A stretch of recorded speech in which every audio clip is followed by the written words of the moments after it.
Salam Equity Law Firm. Ini adalah akun yang secara khusus dipersembahkan untuk mengupas tema-tema seputar hukum, membahas kasus hukum yang relevan, dan dalam perkembangannya nanti saya juga akan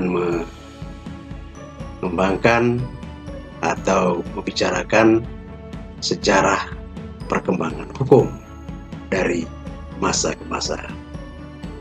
Nah, teman-teman sekalian, hari ini secara khusus saya akan mengangkat tema tentang penerapan hukum.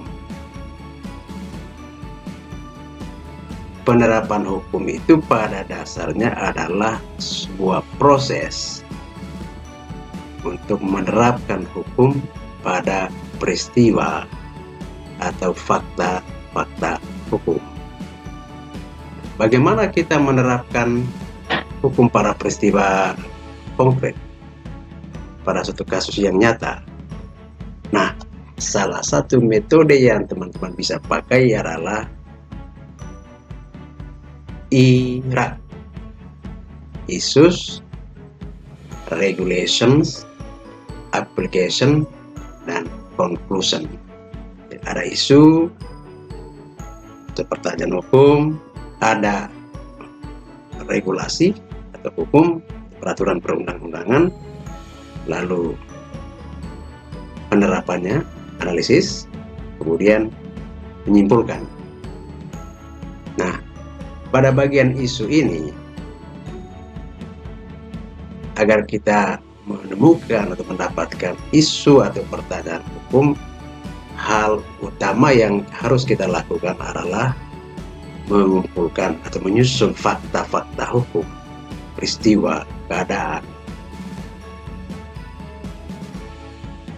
Kita harus cermat dalam proses ini, ya, benar-benar memisahkan mana fakta, mana non-fakta, mana opini, sehingga tidak mengaburkan proses penyusunan fakta-fakta.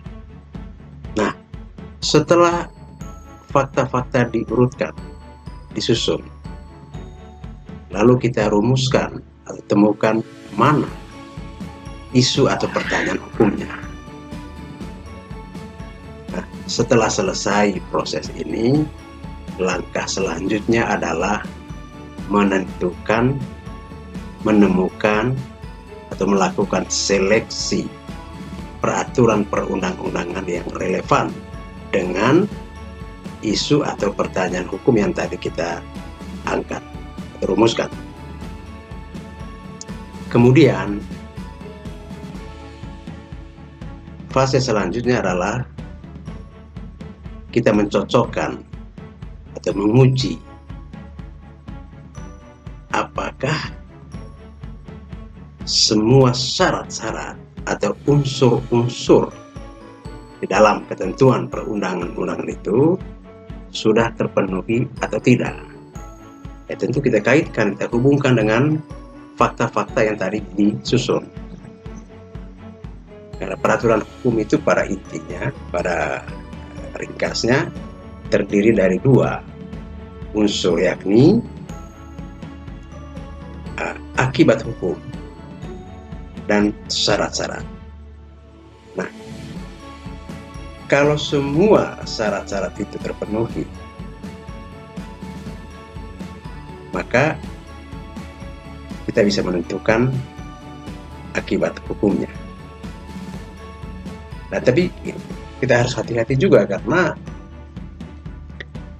di dalam undang-undang itu, di dalam peraturan-peraturan hukum itu, yang namanya unsur-unsur atau syarat-syarat hukum itu bisa bersifat akumulatif atau gabungan dari semua unsur harus terpenuhi, atau juga alternatif. Kalau syarat alternatif, maka hanya salah satu unsur terpenuhi, maka kita bisa menentukan akibat hukumnya. Tentu ini berbeda dengan syarat akumulatif.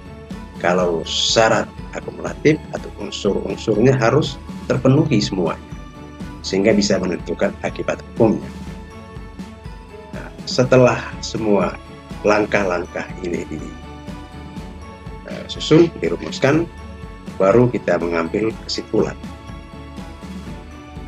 atas atau jawaban atas pertanyaan atau isu hukum yang tadi kita susun itu. Nah, itu salah satu metode yang paling mudah kalau kita ingin menerapkan suatu ketentuan hukum pada peristiwa-peristiwa hukum konkret atau nyata. Karena seperti yang kita ketahui bahwa undang-undang yang kita dihasilkan oleh pemerintah dan DPR itu merupakan hukum yang abstrak, sifatnya abstrak, law in abstract. Bagaimana membuat dia atau bagaimana ketentuan hukum itu bisa dicocokkan atau disesuaikan dengan peristiwa-peristiwa hukum yang nyata, tentu kita membutuhkan metode penerapan tertentu agar ketentuan undang-undang itu bisa diterapkan. Nah, ini tentu gambaran atau garis besarnya saja, tapi dalam edisi lanjutan akun Akuiti ini akan kita perdalam atau kita tambahkan lagi. Karena itu, teman-teman, saya berharap bisa memberikan umpan balik, mengisi kolom komentar yang berisi saran, pendapat, masukan, kritikan, saran, dan lain-lain sebagainya. Dan jangan lupa like dan subscribe. Terima kasih. Salam Akuiti Lover.